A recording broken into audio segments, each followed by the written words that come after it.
Bien, donc à l'issue du classicisme que nous venons de voir, nous poursuivons à présent avec, n'est-ce pas, un autre courant littéraire, on va dire un autre mouvement littéraire comme ça, d'accord, dans l'histoire de cette littérature dite française-là. Et à présent, il va s'agir de ce courant qu'on nomme le XVIIIe siècle. Voilà, il s'appelle comme ça le XVIIIe siècle et par correspondance, il est aussi appelé le siècle des Lumières. Pour cela, on va poursuivre en deux, n'est-ce pas? Deux, le XVIIIe siècle. Voilà. Deux, on va l'écrire comme ça quand il s'agit des chiffres. Un chiffre romain, le XVIIIe, voilà, siècle. Alors, pour le XVIIIe siècle, il va falloir retenir quoi? Alors, en substance, on a dit, vu que le classicisme était ce courant littéraire, n'est-ce pas, d'une grande manifestation du XVIIe siècle-là, qui avait, voilà, pour style, ou en tout cas pour manière de fonctionner, une codification de la création artistique. Les règles sont, voilà, dégagées, il y a apparemment, ou en tout cas vraisemblablement des canevas qu'il faut suivre pour la production littéraire. La liberté ne semblait pas être admise en tant que telle. Il n'y a que des manières d'écrire. On ne peut pas inventer d'autres manières d'écrire. On se loge dans des canevas bien tracés. Si c'est le principe du classicisme, le XVIIIe siècle va se révéler maintenant un siècle d'un tout autre registre, d'un tout autre mode de fonctionnement, de sorte qu'on va l'appeler le siècle des Lumières. Anne Griffe comprenait comme ça, comme si c'était sur l'humanité, la science, la littérature, bref, sur un peu de tout, une sorte de lumière qui jaillit à un moment donné pour bouleverser l'ordre des choses.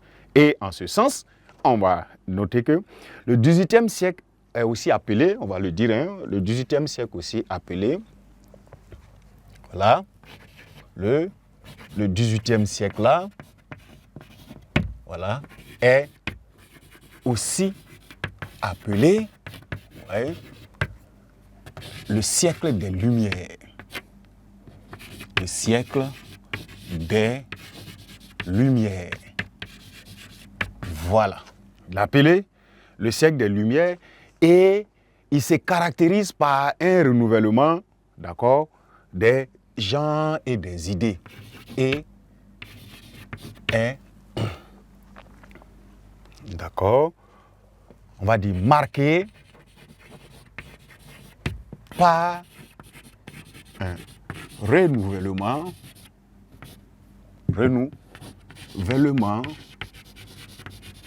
alors, des genres, entendez par là les genres littéraires, hein, les genres d'écriture, des genres et des idées. Voilà. C'est-à-dire, c'est une sorte de révolution dans les idées, un bouleversement dans la manière de faire, aussi simplement que cela. Et la littérature française à cette époque-là se caractérisait par un engagement philosophique. En fait, l'esprit philosophique est beaucoup né dans la littérature de cette époque-là.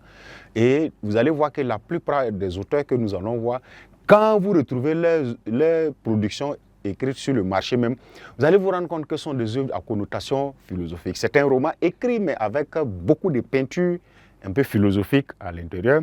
Voilà pourquoi on dit que, au fait, c'est l'émergence de l'esprit philosophique avec, d'accord, si vous voulez, un changement des manières de faire et une contestation, voilà, de l'époque classique pour disponibiliser ou en tout cas rendre disponible de nouvelles formes de pensée, de nouvelles manières de penser. Alors, les penseurs se dressent en ce moment dans ce siècle-là, d'accord? Les penseurs se dressent, voilà, contre toutes les formes, voilà, on va dire, on va aller à la ligne comme ça, voilà, d'oppression, de tout genre, politique, vous allez voir, n'est-ce pas, social, voilà, et même religieuse, voilà,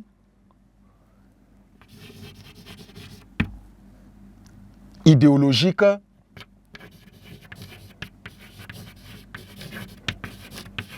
etc.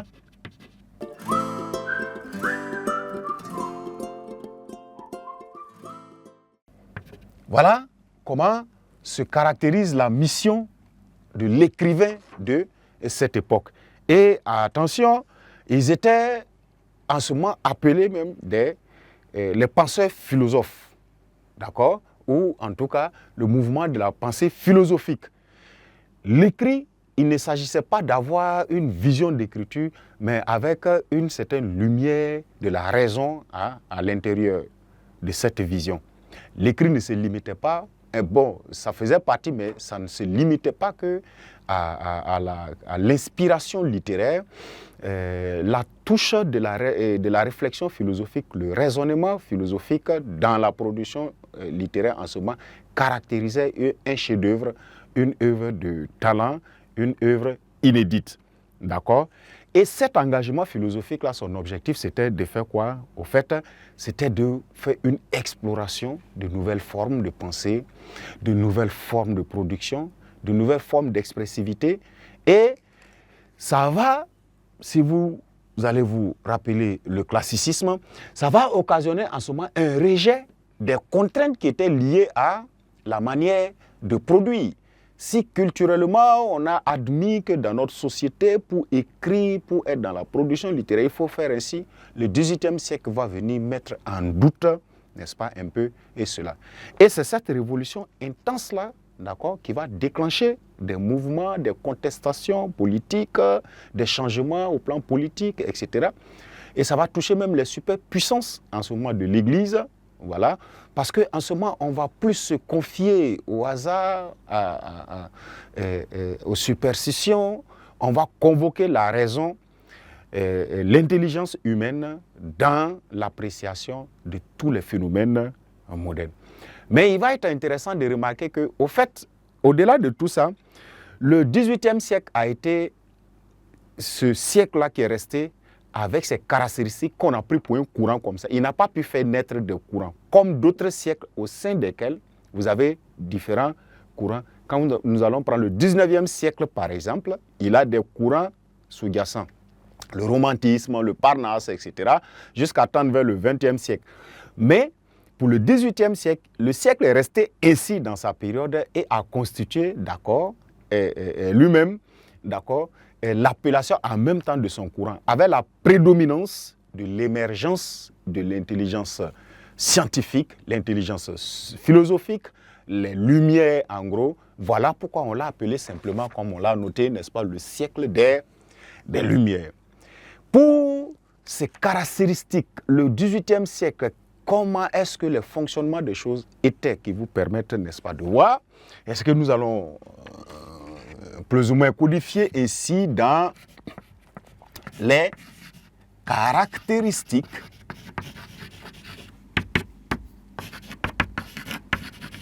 du XVIIIe siècle ou du siècle des Lumières. Voilà, XVIIIe siècle.